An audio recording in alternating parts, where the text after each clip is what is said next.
Chers amis, le thème d'aujourd'hui, les pronoms personnels compléments. Voyons les exemples. Je vois Marie, je la vois, je la regarde, je l'aime. Je vois Pierre, je le vois, je le regarde, je l'aime. Voilà quelques verbes à construction directe, c'est-à-dire il n'y a aucune préposition après le verbe, ni à ni de. Après le verbe, on utilise directement un substantif animé ou inanimé.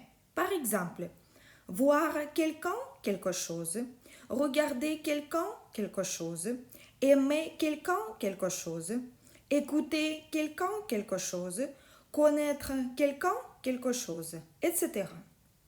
La place des pronoms personnels compléments est toujours avant le verbe.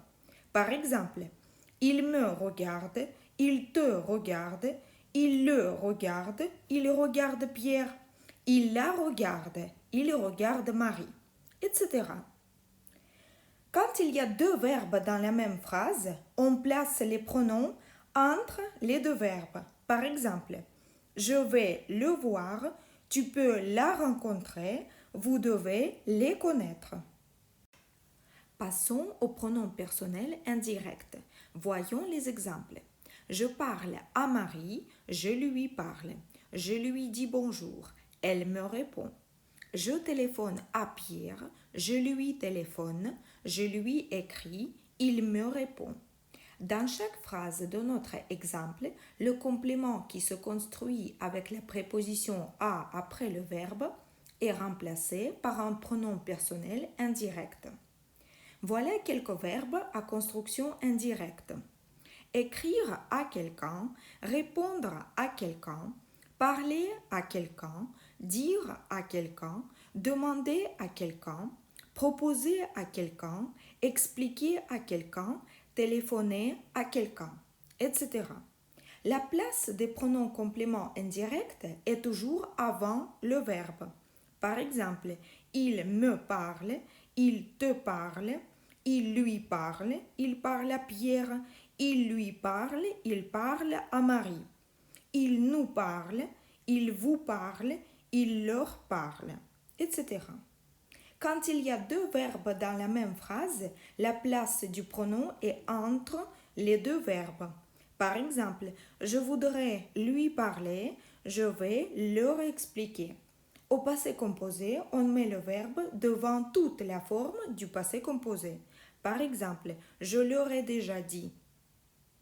Le pronom en. Les exemples. Des robes, tu vas en emporter? Évidemment, pour tout le voyage en Espagne, il en faut une dizaine. Le pronom en remplace un nom avec les articles indéfinis et partitifs. En, une, des, du, de la, de et l'apostrophe des. Quand il y a une quantité déterminée, il faut la préciser.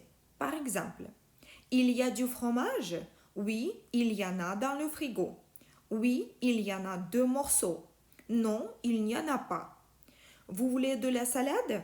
Oui, j'en veux bien un peu. Non, je n'en veux plus. Merci. Vous avez des enfants? Oui, j'en ai 2. Non, je n'en ai pas. Par contre, ce n'est pas possible de répondre à la question vous avez des enfants? Oui, j'en ai. Il faut dire oui, j'en ai un, j'en ai 2, j'en ai 3. Le pronom en s'utilise avec un verbe qui se construit avec deux. Par exemple, parler de quelque chose. Vous parlez des vacances? Oui, nous en parlons. Non, nous n'en parlons pas. Le pronom i. Par exemple, tu joues au football? Non, je n'y joue pas. Dans cette phrase, le complément avec la préposition a est remplacé par le pronom i. Donc, le pronom i remplace les constructions avec les prépositions a ou en. Par exemple, jouer à quelque chose, aller à un, s'intéresser à quelque chose, habiter à un, rester à un, répondre à quelque chose, passer à plus lieu, penser à quelque chose, etc. Par exemple, vous allez à Paris? Oui, j'y vais. Non, je n'y vais pas. Ils sont en Normandie? Oui, ils y sont. Non, ils n'y sont pas. Tu joues au tennis? Oui, j'y joue. Non, je n'y joue pas. Quand il y a deux verbes auxiliaires, la place du pronom i est entre les deux verbes. Par exemple, je vais y aller, je peux y jouer. Au passé composé, on met le pronom i devant toute la forme du passé composé. Par exemple, nous y sommes allés. La double pronominalisation, c'est le phénomène grammatical quand il y a deux pronoms compléments dans la même phrase. Par exemple, tu m'amènes au restaurant? Bien sûr, je t'y amène. Quand il s'agit de la double pronominalisation, la question à laquelle on fait face, c'est l'ordre des pronoms. Il existe deux schémas essentiels. Dans le premier schéma, les pronoms me, te, nous, vous occupent la première position. Les pronoms le, la, les, en, i occupent la deuxième position. Par exemple, tu me la donnes, vous nous les présentez, je vous en parle, je t'y amène, elle nous le montre. Dans le deuxième schéma, les pronoms le, la, les occupent la première position et les pronoms lui, leur occupent la deuxième position. Les pronoms en, i se mettent toujours en deuxième position. Par exemple, je le lui dis, tu la leur montres, il les leur donne, il leur en parle, vous les y amenez. Quand il y a deux verbes auxiliaires dans la phrase, on met les doubles pronoms entre les deux verbes. Je vais le leur dire, je peux les leur envoyer. Au passé composé, la place des doubles pronoms est devant toute la forme du passé composé. Par exemple, je le leur ai déjà donné. À l'impératif affirmatif, les doubles pronoms se placent après le verbe.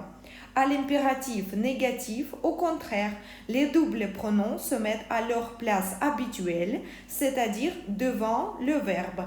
Par exemple, donne-le-moi, ne me le donne pas, parle-leur-en, n'en leur parle pas, explique-les-lui, ne les lui explique pas, envoie-la-nous, ne nous l'envoie pas. C'est tout pour aujourd'hui. Merci pour votre attention.